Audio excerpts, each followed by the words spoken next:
мониторинг және зерттеу басқармасының миссиясы қандай? Техникалық білім беру жүйесінде қандай да бір жаңа тенденцияларды енгізу үшін біз зерттеу жұмыстарын, қолданбалы зерттеу жұмыстарын жасаумен және талдаумен айналысамыз. Кез келген жобаны әрбір колледжге немесе жаңағы білім беру ұйымына енгізетін болсақ, оған талдау жүргізілмей ешқандай нәтижесін бермеуі мүмкін. Уже қай мамандық, қай сала бойынша, атластағы жаңа мамандықтардың қайсысы бізде жаңа мамандықтарға жатады, қайсыны енгізу керек, қайсыны трансформация жасау керек деген бағытта біз жұмыс жасап жатырмыз.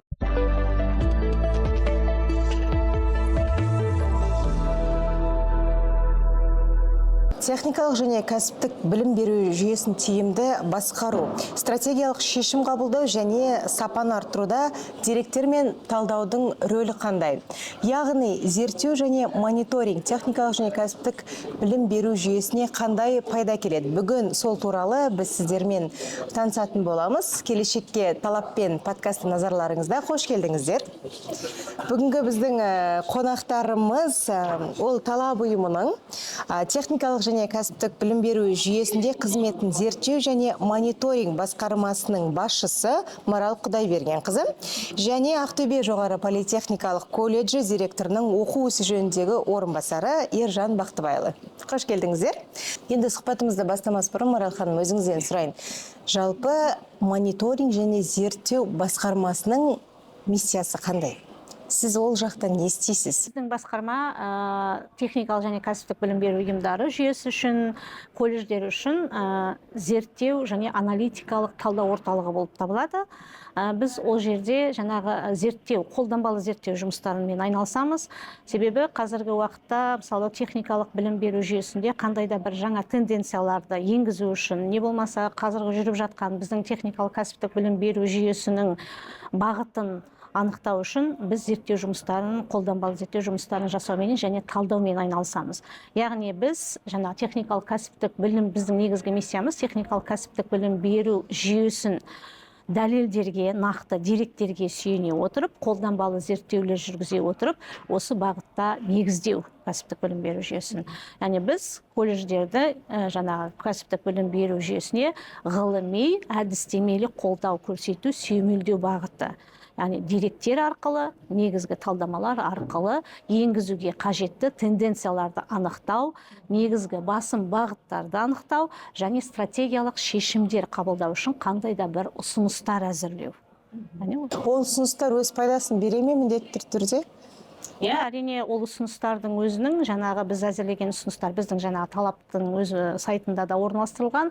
Мысалы атап айтсақ, біз биылғы жылғы жүргізілген зерттеулердің ішінде, мысалы FabLab зертханасын зерттеген кезде де ол не үшін бізге қажет, оны ашу қажет пе жоқ па, ол қандай болу керек деген ұсыныстарды зерттедік, интервью алдық. Сол кезде оның қажеттілігін анықтадық және оған біздегі IT басқармасымен бірлесе отырып, техникалық және оның стандарттарын әзірледік, яғни қандай болу керек деген ол FabLab. Қазір кезде бізде ашылған FabLab'тар бар және ашыламыз деп жатқан FabLab'тар бар. Сол жабдықтардың стандарттарына байланысты жаңағы ашылады. Сонымен қатар сіздер қалай зерттеу жүргізесіздер? Не керек екенін қайдан аласыздар? Бізде енді ең алдыменен биылғы жылы және алдыңғы жылғыларда өздеріңіз білесіздер, біздің зерттеулеріміз жол картасымен байланысты болды. Яғни 2025-2027 үш жылға арналған техникалық кәсіптік білім беру жүйесін трансформациялаудың жол картасы қабылданған болатын. Жұмысшы жылдар мамандығы аясында. Осы жол картаның ішіндегі іс-шараларды енді бізге жүзеге асыру керек қой. Жүзеге асыруда қандай да бір жаңа тенденцияларды кіргізбес бұрын біз оған алдымен талдау немесе зерттеу жұмыстарын жүргіздік. Оның ішінде мысалы KPI жүйесін енгізу, жаңағы сырттай KPI жүйесін менеджерлерге, басшыларға. Оны енгізбес бұрын, мысалы ол қажет пе бізге? Қажет емес пе? Енгізу керек болса, қажет болса, ол қандай деңгейде қажет? Оның KPI-лары қандай болу керек? Яғни біз шетелдік тәжірибені зерттейміз, сүйенеміз, оларды зерттейміз. Одан кейін Қазақстанның ішінде қандай жаңағы нәтижелер бар, қандай зерттеу бар ма, енгізілген бе, мектепте, не болмаса жаңағы жоғарғы оқу орындарында, или колледждеріміздің өзінде ол жүйе бар ма, жоқ па мысалы. Және оны фокус группалар жүргіземіз, интервью жүргіземіз, сауалнамалар стейкхолдерлармен, білім беру процесіне қатысушылармен жаңағы анкеталар жүргізіп, 3000, 2000, 5000 анкеталарға талдау жүргізу арқылы біз қандай да бір шешім қабылдап шығарамыз. Ал анкетаға жауап берушілер кімдер? Анкетаға жауап берушілер біздің жаңағы стейкхолдерларымыз, содан кейін білім беру процесіне қатысушыларымыз. Ол ата-аналар да болады, студенттер де, әкімшілікте, басшыларда, білім беру басқармасының өкілдері де және жұмыс берушілер де. Сіздер енді колледжден сіздер ғой. Практикалық жүзінде осыны өздеріңізге енгізіп, немесе көріп, немесе бір қандай да жаңашылдық осында зерттеу керек деген ұғым бола ма? Қалай келесіздер оған? Жалпы білім беру ұйымының жаңағы зерттеу жұмыстары ол өте қажет, себебі стратегиялық бір жоспарға жету үшін, белгілі жоспарға жету үшін талдау жасап жүргізу керек біріншіден. Енді жалпы колледждің ішінен алатын болса, қарапайым жалпы енді техникалық және кәсіптік білім беру ұйымдарының барлығын қосқанда да талдау жүргізуге болады, немесе колледждің ішінен жүргізуге болады. Атап айтатын болсақ, білім алушылардың, яғни студенттердің үлгерімін айтуға болады, талдау жүргізу олардың.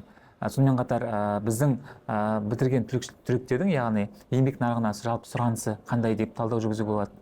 Біз кімдерді шығарып жатырмыз, кімдерге маман дайындаймыз. Қазіргі таңда әрбір жылға өзінің сұраныс болады, сұранысқа қаншалықты біз дайынбыз деген сияқты. Регионда болсын, немесе жалпы республика көлемінде. Одан кейін қазіргі кезде білім беру, яғни бағдарламалар бар, ол мысалы талап қоғамы сол әрбір бағдарламаға, әрбір колледждің, яғни білім беру ұйымының соған талдау жүргізеді. Ол да оңтайлы нәтиже. Енді қалай болғанда да біз қазіргі кезде бәсекеге қабілетті халықаралық деңгейде, республикалық деңгейде жұмыс жасай алатын, жалпы қолында бірнеше куәлігі, яғни сертификаты бар мамандарды шығару үшін біздің түлек қылып талдау жұмыстары жүргізу керек. Енді қазіргі кезде жаңа Марал ханым айтып кеткендей, талап қоғамы осыған үлкен мән беруде. Біз енді оған осы жаңағы өңірдегі үлкен колледж болғандықтан біз осындай зерттеулерге үнемі қатысамыз. Себебі ол анкета түрінде, онлайн түрінде жүргізілуі мүмкін, немесе сараптамалық қорытындылар арқылы жүргізілуі мүмкін. Енді бастамасы негізі оңтайлы, себебі біз осы талдауды жүргізу арқасында әлемдік, яғни деңгейге шықтық. Оның ішіне жаңа аккредиттеуден өту, немесе студенттерді жаңағы әлемдік деңгейде сертификаттаудан өткізу, олардың барлығы осы жаңа зерттеу арқылы шыққан. Кез келген техникалық және кәсіптік білім беру ұйымдарында алатын проекттер, яғни жобалардың барлығында осы талдау жүргізіп барып, алдын ойлап барып, уже соған біз жетуіміз керек. Себебі кез келген жобаны әрбір колледжге немесе жаңағы білім беру ұйымына енгізетін болсақ, оған талдау жүргізілмей ешқандай нәтижесін бермеуі мүмкін. Ал енді түсіндік, жалпы зерттеулерді сіздер мысалы қалай табасыздар? Нені зерттеу керек? Тақырыпты немесе оған қатысты, немесе колледжге пайда болатын қандай да бір материалды?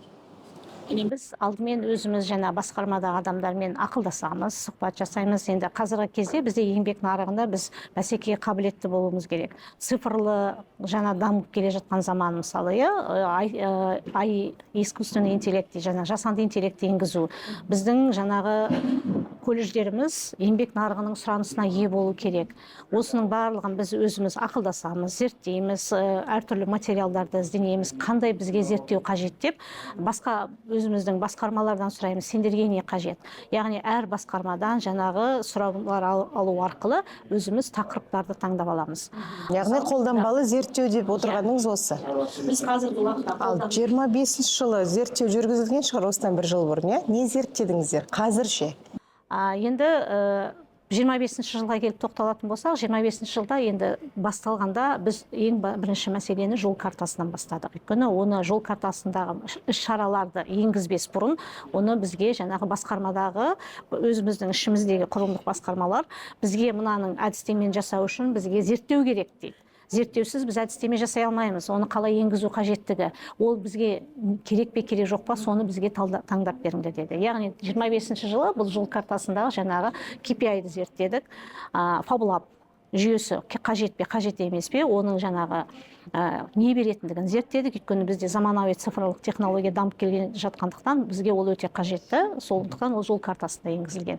Үшінші зерттеуіміз, біз халықаралық жаңағы жол картасының ішінде интернационализация деген пункт бар. Сол пункттің ішінде ол біздің колледждер жаңағы шетелдік деңгейдегі болу керек. Олар қалай интернационализация, біздің колледждер соған дайын ба, дайын емес пе, дайын болса қаншалықты дайын? Екі жақты диплом, солар бере ма? Академиялық мобильность бар, мысалы, соған біз қаншалықты дайынбыз, онда зерттеу жүргізілді. Біз кез келген уақытта біздің білім алушыларды басқа мемлекетке жіберіп, немесе ол мемлекеттің білім алушылары, яғни студенттері бізге келіп оқу керек. Оның арасында қандай жаңағы өзекті қандай мәселелері бар, соларды шешу жолдары, олардың барлығына осы зерттеу арқылы бір шешімдер келіп жатыр.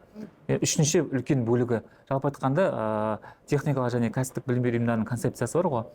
Оған әрбір жылға қойды ма, сол әрбір жылдың өзін талдау жүргізу керек. Мысалы, мына бірінші көрсеткіш не нәтиже берді? Қол жеткіздік па? Бастаманы бастадық, ол 6 айдан кейін қандай көрсеткіш көрсетіп жатыр деген сияқты сондай бөліктерін қарап отыру керек. Сондықтан осы кісілер мониторинг жүргізіп отырса, ол біздің білім беру ұйымдарына оңтайлы шешім деп ойлаймын. Өте орынды. Сол бізде зерттеулер бар. Зерттеумен қоса біз тек қана зерттеу емес, өйткені оның талдау да бар.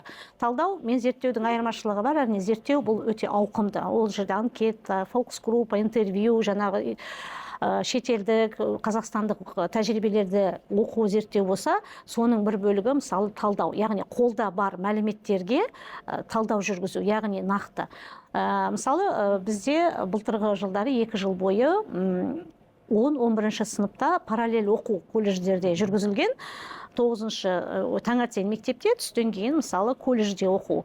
Оны біз мысалы талдау жүргіздік. Ол зерттеуге жатпайды. Оның қажеттілігін, ол не берді бізге, яғни қанша бала оқыды, қаншасы бітірді. Қанша қатысты енді ол балалардың? Негізі саны бар ма? Ол 1000 бала қатысты. Оның ата-аналары 500 ата-анадай қатысты, 20 өңірдің 20 жаңағы басқармасы қатысты. Яғни барлық өңірде болды, иә? Бұл өңірде болды. Қатысқан мектептердің өзінен сауалнама алдық. Мектептің өзі бізге жауап берді. Ол қаншалықты қиыншылық тудырды, тудырмады ма? Сонымен қатар колледждерде жауап берді. Одан басқа біз олардың қорытынды есептеріне талдау жасадық. Яғни бұл жерде зерттеу емес, талдау жұмысы жүргізілді. Қолда бар мәліметтерге талдау жұмысы. Сол талдаудың нәтижесін шығарып, оның қаншалықты дұрыс па, дұрыс емес пе, сол нәтижені жаздық. Оның нәтижесімен жаңағы Талап коммерциялық емес акционерлік қоғамының сайтынан таныса аласыздар. Оның нәтижесі қандай болған. Бірақ қысқаша енді өзіңіз нәтижесін айтып өтсеңіз, сіз қызықтырып қойдыңыз. Оның нәтижесінде енді бұл қазіргі жоба біраз уақытқа тоқтап қалды. Енді ары қарай ол жалғасын табады. Себебі бұл жерде жаңағы нәтиже бар ма? Нәтижесі бар. Ол жерде диплом беру керек болады. Мемлекеттік үлгідегі құжат. Енді біздің сараптауымыз, талдауымыз бойынша ол жерде құжаттың орнына, жаңағы мемлекеттік үлгідегі дипломның орнына сертификат немесе куәлік беруді ұсындық. Себебі ол жерде бұл техникалық кәсіптік білім беру жүйесі мамандары болғандықтан, ол өте үлкен тәжірибені, практиканы, өндірістегі практиканы, жұмыс берушілердің алдындағы практикамен қамтамасыз етілу, бұл 60% қамту қажет болғандықтан, балалар қандай да бір дағдыны игеру керек. Сол дағдыны алу мақсатында, яғни дипломның орнына сол куәлікті беруді. Бұл жерде үлкен мәселе, ол еңбек нарығындағы жалпы жұмыс берушілердің, ол оқушылар, яғни мектеп оқушыларын қаншалықты жұмысқа алады деген үлкен сұрақ қой. Мектеп оқушысы тым жас қой енді ол алатындай. Мектепте оқиды, және де екінші сатыда жүріп, екінші уже мектепті бітірмей жатып, ол диплом алу керек болады, жұмысшы мамандығы бойынша. Сондықтан ол алдағы уақытта оның жұмысқа орналасуы қаншалықты қиыншылыққа тудырады. Себебі бұл жерде мектеп оқушысы диплом алып жатыр, екіншіден колледжде оқитын студенттер диплом алып жатыр. Екеуінің қаншалықты яғни сәйкестігі, жалпы олардың жұмысқа сұраныстығы қаншалықты деген сұрақтар туындауы мүмкін. Енді бірақ негізі нәтижесін берді ма? Мысалы, сіздің енді студенттер, оқушылар өңір бойынша айтыңызшы. Енді жалпы біздің өзіміздің білім беру ұйымы ол жобаға қатысқан жоқ, бірақ дегенмен де бізде облыста болды, 2 колледжде болды, сондай. Яғни оқушылардың колледжге келіп, яғни білім алуы, одан кейін диплом алуы. Енді оқушылардың жалпы оқушылардың өзі дайын ба екен негізі? Қалай ойлайсыздар? Қызығушылық болды. Себебі 10-шы 11-шы сыныпта оқитын яғни оқушылар қазіргі кезде колледждегі бірінші курс студенттері, бірінші екінші курс студенттері. Бұл жерде қысқартылғандықтан олардың әрбір яғни жұмысшы мамандығына деген, яғни электрик дейміз, немесе жаңағы дәнекерлеуші дейміз, немесе жаңа тігінші дейміз, сол сияқты аспазшы деген сияқты бейім екен оқушылар. Яғни сондай жұмысшы мамандықтарына немесе туризм бағытына мамандықтарға сұраныс өте жоғары болды сол кезде. Сол кезден көруге болады. Сауалнама барысында да балалардың да студент жаңағы мектеп оқушыларында өзінің айтқаны бар. Бұл мен өзім дағды алдым. Мысалы, бір колледж директорымен интервью алған кезде ол кісі айтты, я, ол бала біз сваркада оқыды, но үйінде уже өз ауласында өзінің жаңа калиткаларын сварып келеді. Яғни ол мектепте оқып жүріп сондай дағды алды. Бұл әрине өте тамаша. Балалардың да ата-ананың да оң пікірі өте көп болды. Бұл өте жақсы нәтиже береді. Балам жұмысшы. Еңбекке баулу ғой бір жағы, иә? Негізі оқушы кезінде. Бірақ енді қауіпсіздік жағында қарау керек, себебі ол да оңтайлы, яғни мектеп оқушысы колледжге барғанда қауіпсіздік, жалпы өндіріске барғанда қауіпсіздік, себебі олар бір жерде ғана колледждің төңірегінде өндірісті оқытулар оқымайды ғой. Ол кәсіпорындарға бару керек, базалық практикалық орындарға бару керек. Сол кездегі қаншалықты қауіпсіздік, оған кім жауап береді? Енді оның артында үлкен сұрақтар өте көп. Енді мынандай сұрақ, өте қызық талдау негізі айтып отырғаныңыз. Бұл ой қайдан келді? Ол шетелде бар практика ма негізі? Бұл енді біз зерттеу жүргізген жоқпыз, өйткені бұл енгізілгеннен кейін біз оған талдау жүргіздік. Біз бар нәтижені, біз бұл тәжірибенің мысалы шетелде бар тәжірибеме, бұл енді біздің кезіндегі совет үкіметінде бұл УКПК деген болған. Яғни бала мектепте қабырғасында оқып жүріп, қандай да бір дағды алатын. Ол машинистке, мысалы аспазға, бұл кезінде ондай жобалар бізде мектепте болған, совет үкіметі кезінде болған. Бірақ ол кезде олар қолдарына жаңағы справка алып, машинистка болып жұмыс істейтін, секретарь хатшы. Бұл енді соны жаңғыртудың бір түрі деп ойладық біз. Одан кейін мысалы біздің мен өзім білетін шығыстағы бір колледжде школа-интернат колледж деген жүйе болған, бірақ оның бір айырмашылығы, ол мектепте емес, сол колледждің ішінде оқып, аттестатта, дипломда екі құжатты қатар алып шыққан жаңа мемлекеттік үлгідегі, ол да осы жобаға ұқсас жоба болған. Яғни сол жобаларды жүзеге асырудың бір жолдары деп ойлаймын. Бізде ол көбінесе спорт жағынан болады, ол интернетте оқиды, мектепте аттестатын сол жерде алып, яғни колледжде жалғастырады. Спорт жағынан ол дене шынықтыру пәнінің мұғалімі немесе сол бойынша тренер деген сияқты. Ол енді Қазақстанда жақсы жүйе алдыға қойылған ол енді. Яғни жаңашылдық емес, негізі былай бар жүйе. Жаңа сіз айтып қалдыңыз бірнеше рет фаблаб деп. Сол қандай лаборатория? Соған тоқталып өтіңізші, мен түсінсем. Енді фабулаб ол заманауи лаборатория болып табылады. Ол фабулаб деген жаңағы студенттердің өзінің жобаларын жүзеге асыруға бағытталған лаборатория болу керек. Ол жерде балалар компьютерменен жаңағы программирование жасайды, өзінің жобасын сол жерде жүзеге асыру үшін. Одан кейін жаңағы станки ЧПУ дейді, солар тұру керек міндетті түрде. Сол ЧПУ станоктарында жаңағы жасаған проектісін жүзеге асырып, яғни заманауи тұрғыда зерттелген үлкен зертхана болу керек ол. Яғни ол біздің қазіргі жастарды өзінің еңбегіне баулу, өзінің мамандығына баулуға арналған үлкен құзыреттілік орталық ол, былайша айтқанда бір сөзбен. Яғни заманауи цифрлық технологиямен жабдықталған зертхана. Оны кім қаржыландырады? Ондай зертханаларды сонда?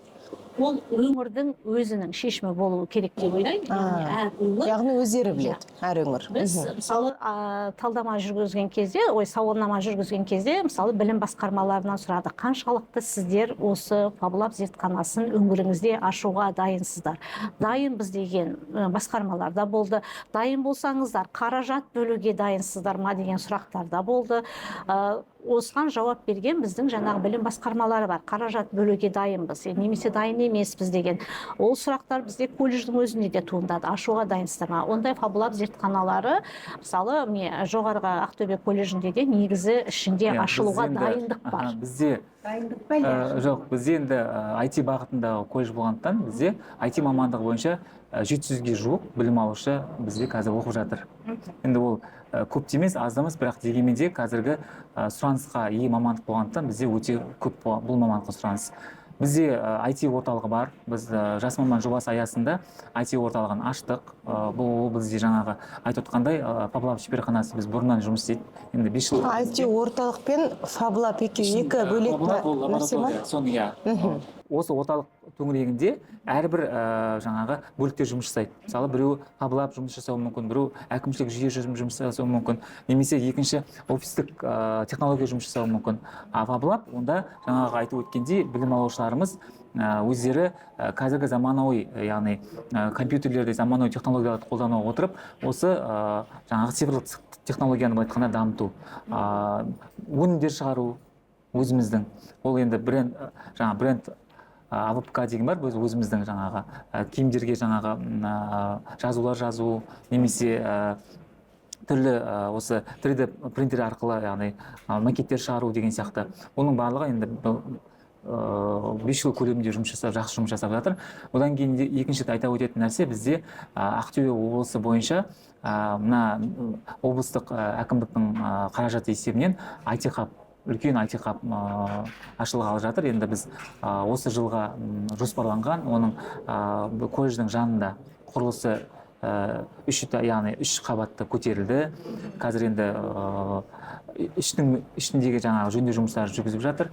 Енді алдағы уақытта IT-хаб, яғни үлкен парк ретінде жұмыс жасайды. Жалпы облыстың деңгейінде жаңағы бірнеше орталықтардың былай айтқанда жиынтығы деп айтуға болады. Сондықтан жаңа айтып отқан Фаблаб түрлі зертхана, яғни бұлардың барлығы оның ішінде қамтылған. Оған бірнеше қаражат бөлінді. Жаңағы соңғы бір этаптар деп айтады. Бізде мысалы кей кезде болып жатады, ондай бір орталықтар немесе кабинеттер ашылып, бірақ көп жағдайда жұмыс істемей тұруы мүмкін. Немесе көрсеткіш төмен деңгейде болып қалуы мүмкін. Сіздердегі нәтиже қандай? Мысалы IT орталықты немесе Фаблабты ашайын деп жатырмыз деп тұрсыздар. Жаңашылдықтар ол күнбе-күн тоқтап жатқан жоқ. Сондықтан да біздің көрсеткішіміз жоғары болғаннан кейін де бізге үміт артып отырып айтқанда бірнеше миллиардтаған қаражатты IT-хабты ашу үшін оған да бірінші алдын көріп зерттеу керек, оған талдау жүргізу керек. Соның нәтижесінде ғана ол бірнеше саттан өткеннен кейін барып қолға алынатын жағдай. Сондықтан алдағы уақытта біз енді нәтижелі жұмыс істейміз деген ойдамыз. Мысалы студенттердің нәтижелері бар ма? Біреу осындай жасады, мынандай біреу нәтиже көрсетті. Мүмкін бір халықаралық додаларға қатысып жатқан шығар. Ол енді өте орынды сұрақ. Біз батыс өңір бойынша жалпы осы студенттердің кәсіпкерлік жүйесі экосистема бар ғой. Біз 2017 жылдан бастап осы жүйеге ендік. Онда негізі жаңағы жоғары оқу орындары. Бірақ 2017 жылы біз осы жобаға ендік. Қазіргі таңда енді жылма-жылға басқа да жаңа колледждер осыған қосылып жатыр. Бірақ дегенде біз ең бастау алғандықтан біз әлі күнге осы күнге дейін жаңағыдай өзіміздің жобаларымызбен қатысып отырамыз. Ол жыл сайын біздің колледждің базасында болады. Одан кейін үлкен конкурстар болады, проекттер. Сол проекттен, яғни оның проекттер ішінде бизнес тарапынан емес, ол жаңағы IT бағытын барлық жаңағы нелерге мамандарды қолдану. Мысалы айтатын болсақ, бізде техникалық мамандар болғандықтан, мысалы оның ішінде автоматтандыру және басқару, мұнай саласы, электроэнергетика, осылардың барлығында біз IT-ді қолдануымыз керек. Яғни біз қолданыста, себебі біздің білім алушылар ол тек қана мұнайшы ғана емес, соған бірге қосып, жаңағы IT бағытында мамандардың, яғни цифрлық технологияны меңгерген. Себебі ол қазіргі кезде білесіздер ғой, барлық жүйеде программа енгізілген, барлық автоматтандырылған. Міндетті түрде ол мұнайшы болсын, ол электрик болсын, ол автоматчик болсын, міндетті түрде ол жаңағы программа білу керек. Ол программист өз болмаса да, бағдарлама жазылса да, сол бағдарламамен жасалған жұмыс істей алуы тиіс. Сондықтан да біз әртүрлі бағытта экосистемаға қатысамыз. Одан кейін біздің колледждің басында конкурс болады, яғни байқау. Сол байқаудың нәтижесінде Павлодар қаласында, Астана қаласында, Алматы қаласында лагерь болады. Үлкен. Сол лагерьдің нәтижесінде олар жаңағы әлемдік деңгейге шығаратын жаңағы студенттерді таңдап алады. Сондықтан бірнеше этаптан өтеді. Біздің әрине 2017 жылдан бастап 9 жылдың көлемінде үлкен жетістіктерге жеткеннен кейін де біз сол системада әлі жүрміз. Енді осы жерде бір айтып кетейін дегенім, мысалы бізде Талдықорған жоғары политехникалық колледжінде өздеріңіз білесіздер, Фабылап зертханасы ресми түрде ашылды. Енді сол сияқты осы Ержан мырза сізге де айтарым, сол жаңағы Фабылап зертханасын ресми түрде ашсақ, ресми түрде ашып, соны халыққа жарияласақ, өйткені көбі ешкім біле бермейді. Иә, ол жаңа нәрсе ғой, сондықтан енді нәтижесін көргісі келеді, ол не екенін түсінгісі келеді. Расымен.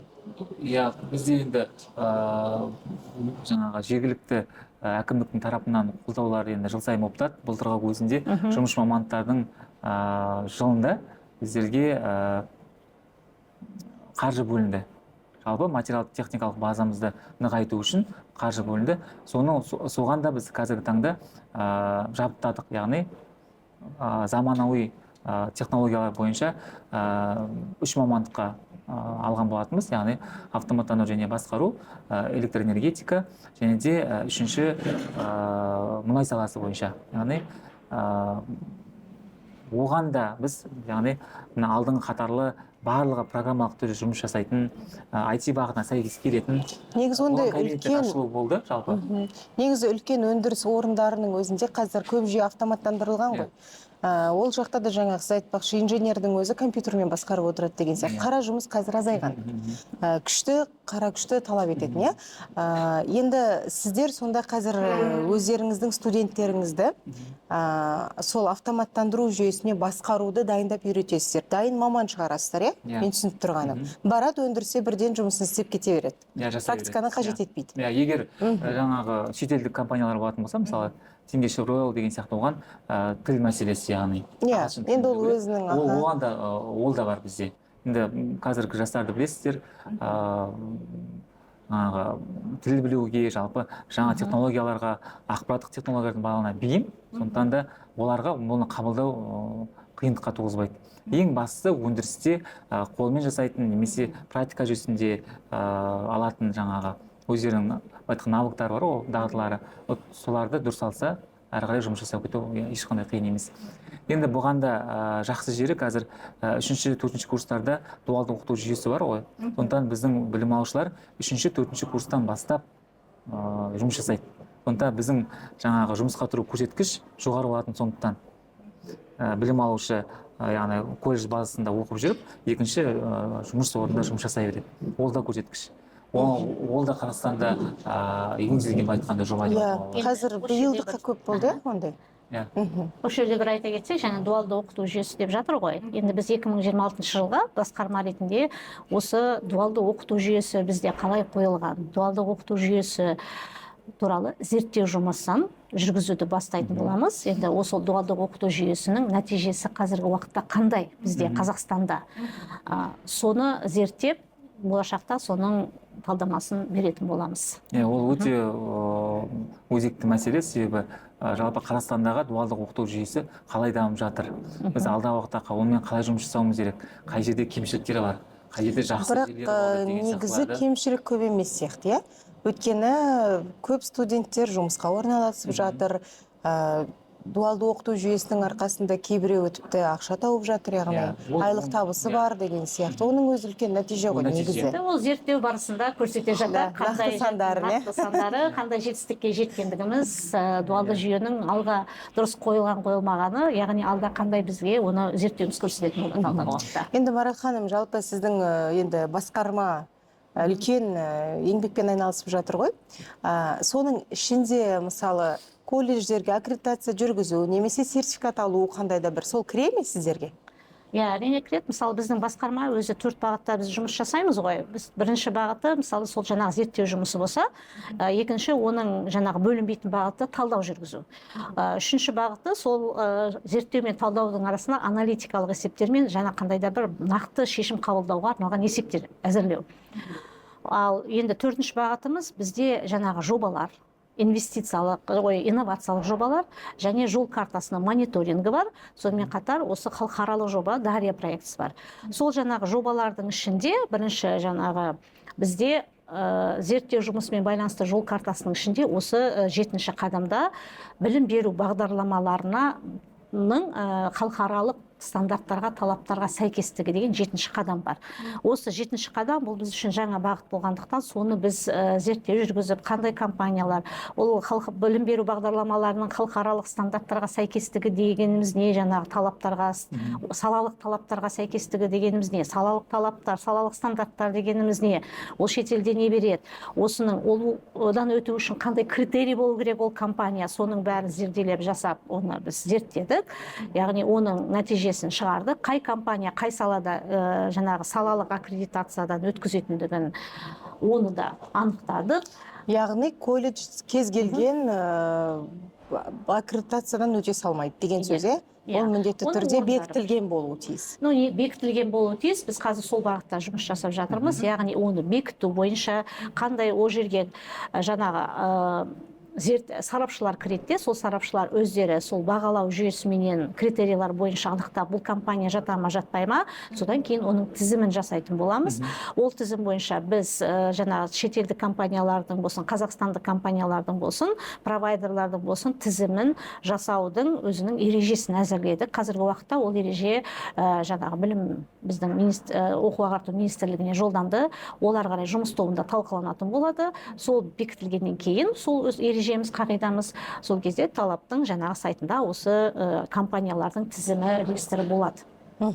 Ал сіздерде колледж өткен бе халықаралық аккредитациядан, немесе сертификат алу?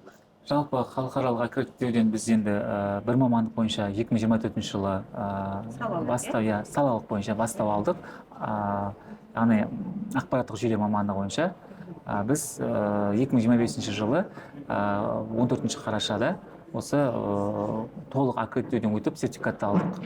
Енді Париж академиясына бойынша халықаралық, яғни ақпараттық жүйелер мамандығы бойынша салалық негізінде аккредиттеуден өттік.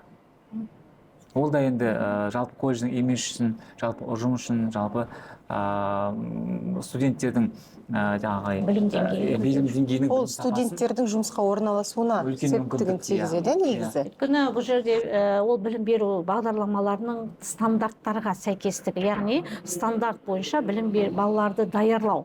Және жұмыс берушілер уже ол аккредиттелген сертификаттан өткен балаларға жаңағы жұмыс орны уже дайын тұрады. Өйткені жұмыс берушілер реестрінде тұрған бала, ол мықты балалар, яғни колледждің білім сапасын арттыруға бағытталған. Яғни стандарттарға сәйкестік, халықаралық деңгейдегі біздің білім алушыларымыз, яғни түлектеріміз жұмыс жасау үшін, ол біздің бірінші оқытып жатқан ол білім беру бағдарламасының ішіндегі кәсіптік модульдердің ішіне сәйкестігі, оның оқу нәтижесіне сәйкестігі.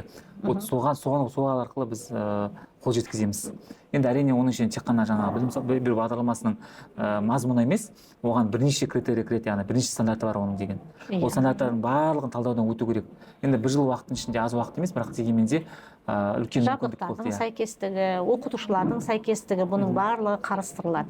Сонда біздің жаңағы білім беру бағдарламаларымыздың да халықаралық стандартқа сәйкестігі білім алушылардың да сапасын арттырады. Колледжінде жаңағы сапасын арттырады. Ал одан бөлек, мысалы, жаңа сіздерде Сертипорт жобасы бар, Дария жобасы дейміз, сол туралы айтып беріңізші, оның не пайдасы бар колледжге, қажеті қанша?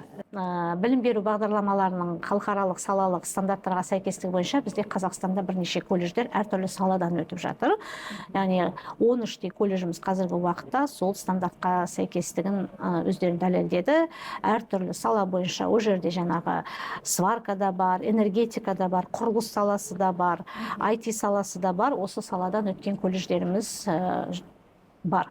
Енді Сертипортқа келетін болсақ, бұл Сертипорттың бағдарламасы бойынша бізде Талап коммерциялық емес акционерлік қоғамда, өздеріңіз білесіздер, 75 студент таңдап 5 оқу орны проекттік жаңағы жоба бойынша эксперименттік жобаға қатысқан.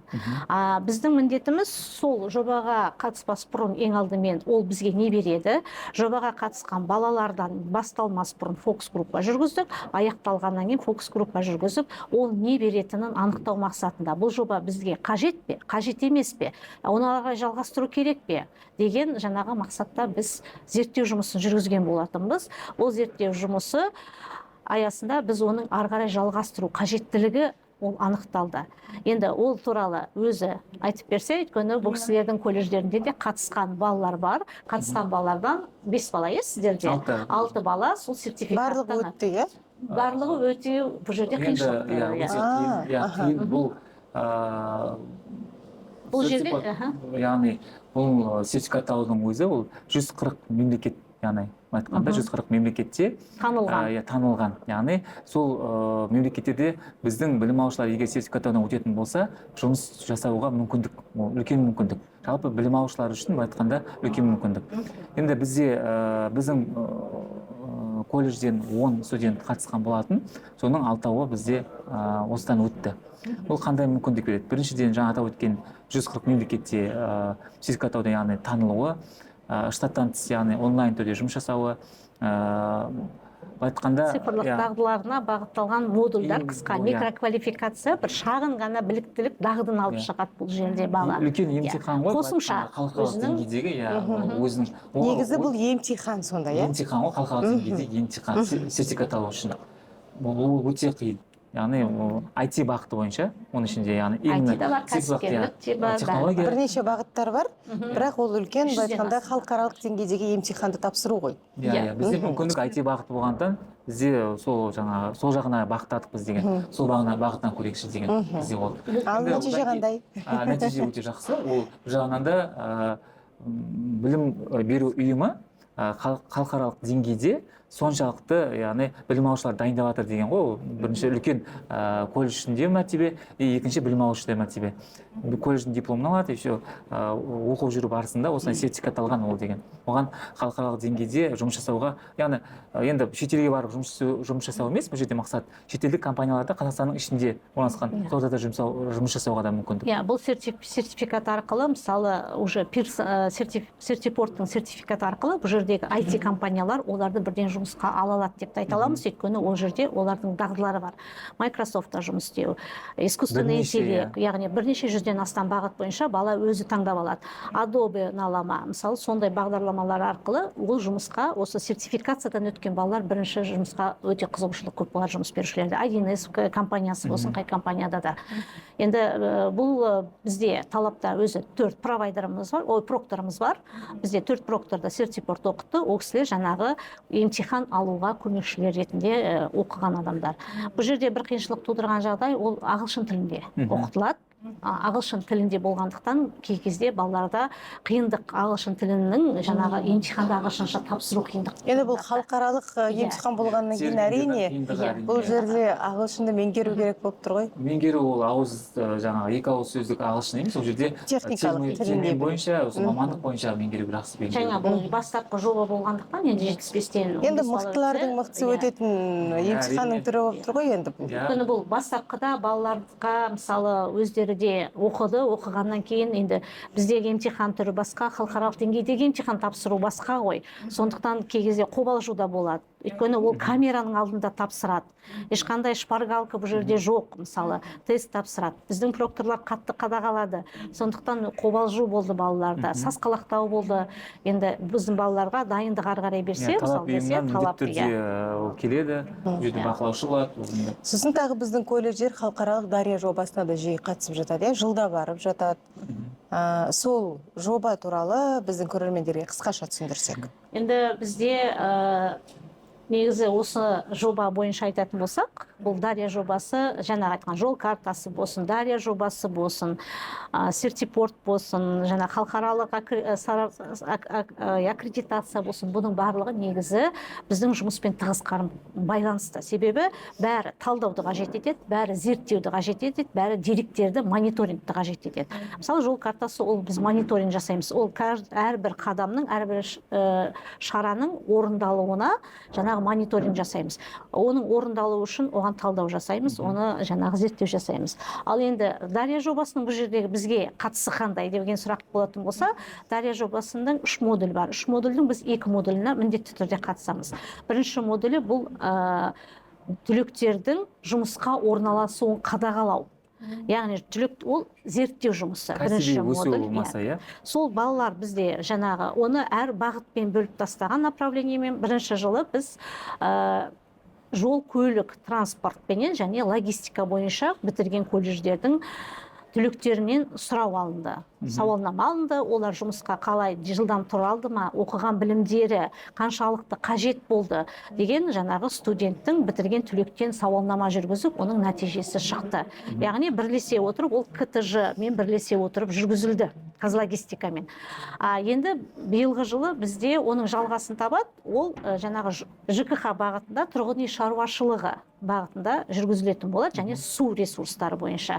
Оған біз қандай колледж дайындайтындығын анықтап береміз, анкетасын, сауалнамасын даярлаймыз, әдістемесін даярлап, сонымен біз балалардан жаңағы сауалнама аламыз. Бұл осымен байланысты.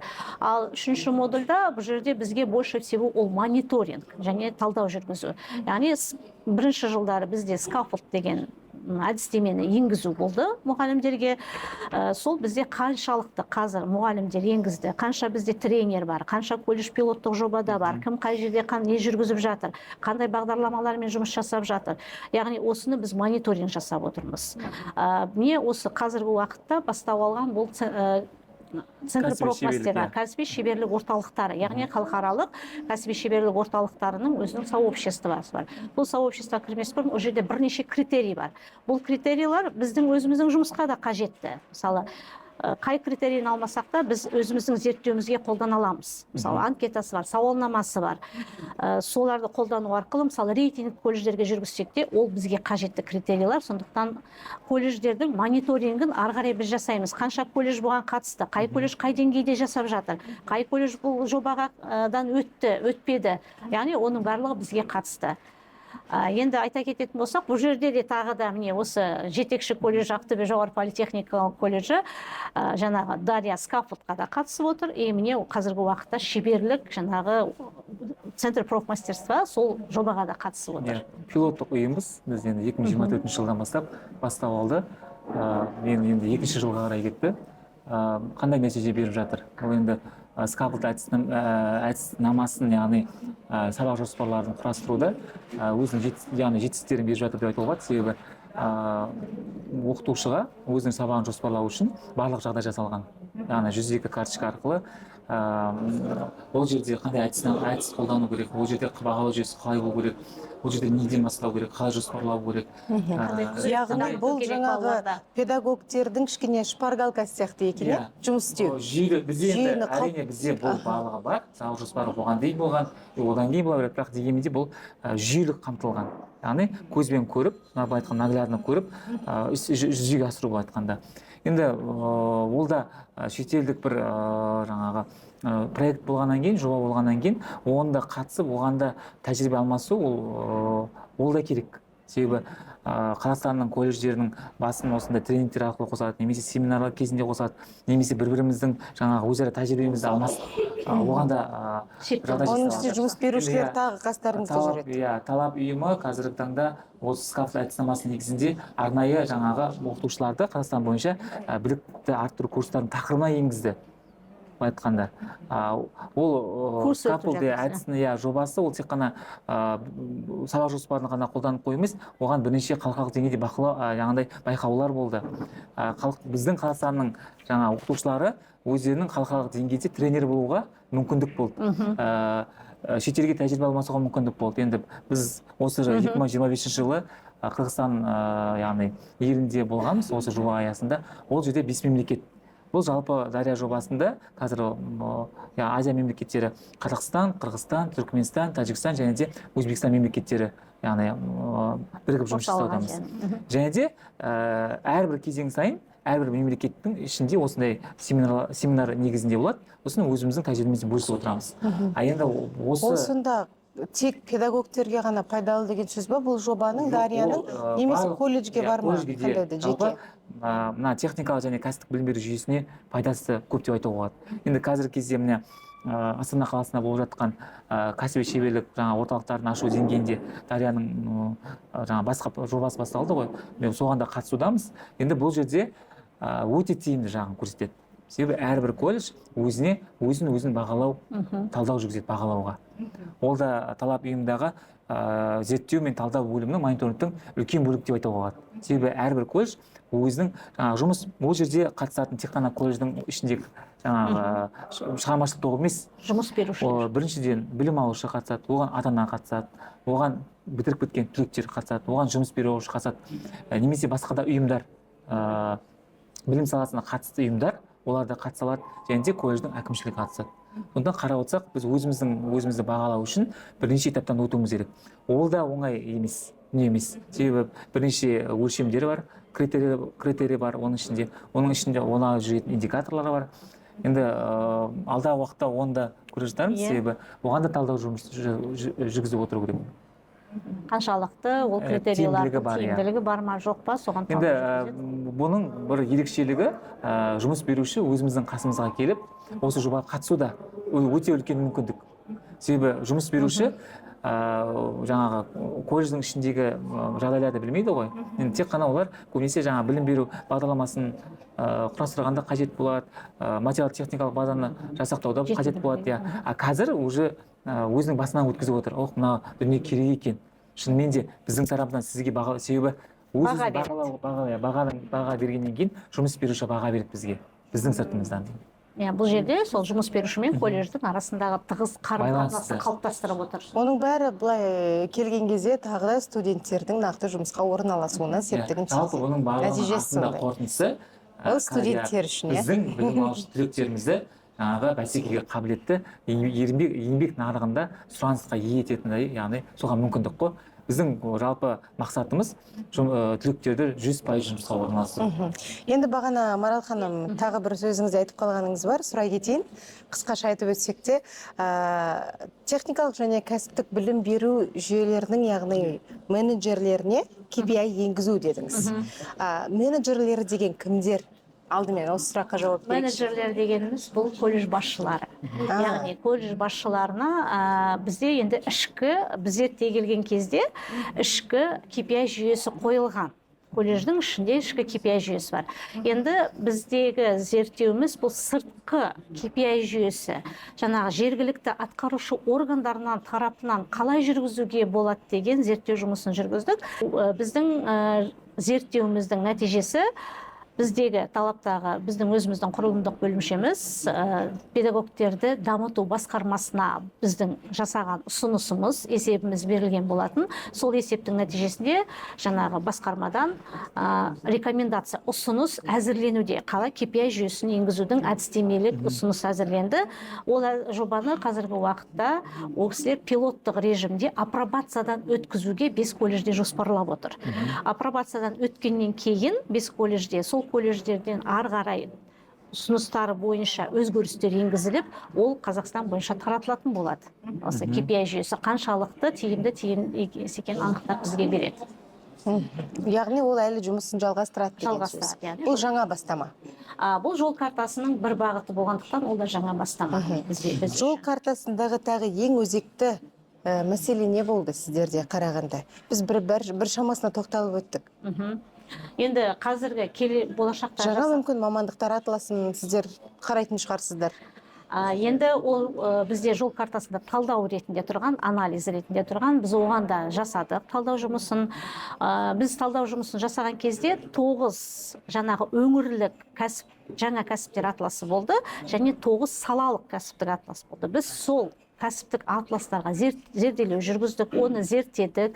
Еңбекті қорғау министрлігінің бағытында қандай сұранысқа ие кәсіптер бар, соның бәрін зерттеп, біз оның нәтижесін шығардық. Талдауының. Енді қазіргі бүгінгі уақытта бізде ол ары қарай жалғасын тауып жатыр. Биылғы жылы уже қай мамандық, қай сала бойынша бізде жаңалықтар сұраныс болу керек. Атластағы жаңағы кәсіпкерлердің мамандықтардың қайсысы бізде жаңа мамандықтарға жатады, қайсыны енгізу керек, қайсыны трансформация жасау керек деген бағытта біз жұмыс жасап жатырмыз. Яғни әр мамандық бойынша қандай сұраныс болады болашақта. Не болмаса ол мамандық өзгеруме или жаңа мамандықтар ашума осы бағытта.